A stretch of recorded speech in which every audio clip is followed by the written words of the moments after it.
What's going on, y'all? How are you, Impact Youth? I hope that this video finds you all well. I am Sister Gabby, and I'm here to bring you some Monday motivation today. So, can y'all believe it's December? Like, we've been in this year 12 whole months. We've been in a pandemic for 9 whole months. And y'all, 2020 has been a year, quite the year. Usually the end of the year is a time to reflect, to think back at the things that you've done, the things that have happened, good things, bad things, okay things, all of those things. But one thing that I'm here to remind you is that God has still been good. That no matter your situation, you're still here, you're still standing, and God has done something for you. He's done something for you and for your family, for your community. Y'all, we're still here. We're still alive. We're breathing. All of those things. Y'all may be in school. Virtual learning, that's a whole thing. Crazy for some people, great for other people. But it's about to be the end of the semester. Y'all can have some time off and enjoy your Christmas break. I'm sure y'all are probably happy about that. Your parents are probably happy about that because it's been a semester probably.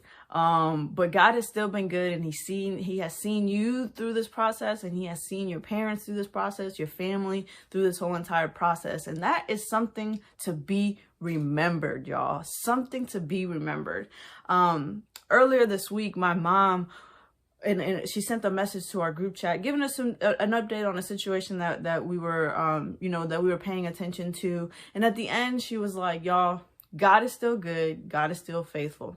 And then she followed up that message with a long list of things that God had done for us this year. Not only for her, but for my dad, for my 2 brothers, and my older brother and his family, for me and my family. I mean, it was just a really long list of things that she has seen God do in our lives just in 2020.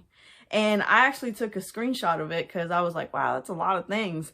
But then at the end, she said, and this is not something to be kept quiet. This is something for you to share. So how are you going to share it?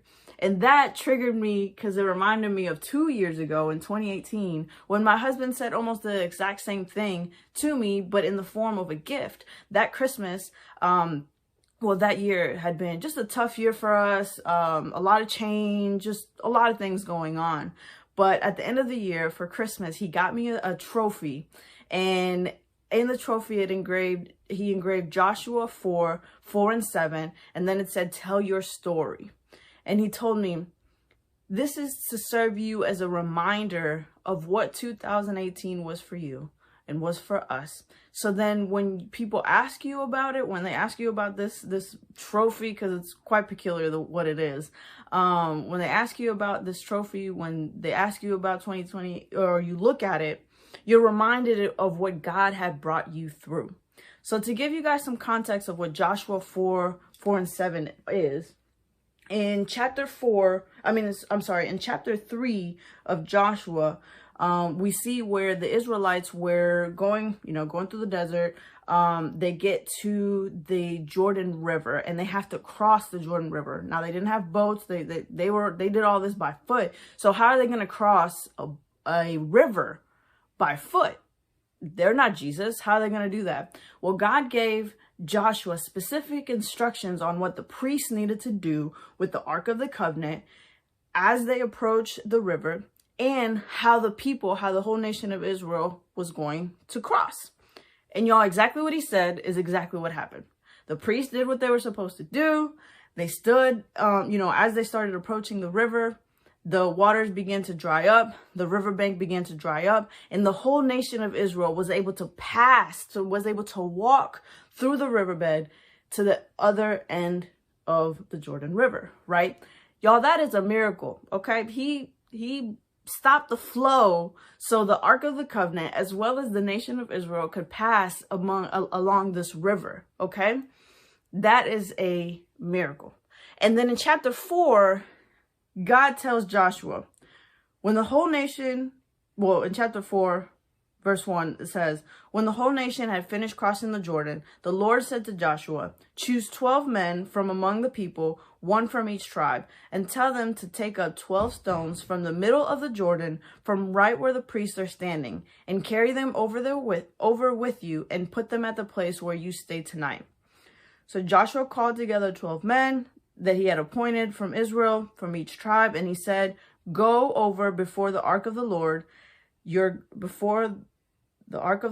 God, into the middle of the Jordan. Each of us is to take up a stone on his shoulder, according to the number of the tribes of Israelites, to serve as a sign among you. In the future, when your children ask you, what do these stones mean? Tell them that the flow of the Jordan was cut off before the ark of the covenant of the Lord when it crossed the Jordan. The waters of the Jordan were cut off. These stones are to be a memorial to the people of Israel forever. What does that mean, y'all? God told them, y'all got to remember this. Y'all got to remember this. And I'm going to give you instructions to make a memorial. So when your children look at it and they ask, what is this? You can tell them what I did for you. You can tell them what I did for you this year. So for me, my husband gifted me that trophy in 2018. This year, my mom sent me a super long message with a list of things that God had done for our family. And my question to you is, how are you going to remember this year? How are you going to remember what God did for you this year? Have you written it down? Have you made a list? Are you going to post it on your wall? Are you going to write it on your journal? And then are you going to tell somebody about it? Are you going to share the good news of what God has done for you this year with somebody? Because y'all never know. That may be how somebody meets Jesus. Because you told them about the amazing things that God has done for you just this year, just in these last 12 months. You never know who you're going to bless. And when your parents ask you about it, why'd you make that little sign? Or what'd you make this for? You can tell them about what God has done for you. So I encourage y'all to write it down. I encourage you to tell your story. However that may look, you may talk to a friend, you may post it on social media if that's your thing, or you may, keep it more intimate and just talk to your parents about it. I'm sure they'll be super proud and super happy to hear you talk about what God has done in your life. So y'all gonna remember 2020. You gotta remember what's going on. You gotta remember what God has done for you. So write it down and tell somebody. Tell somebody about how good and how faithful God is.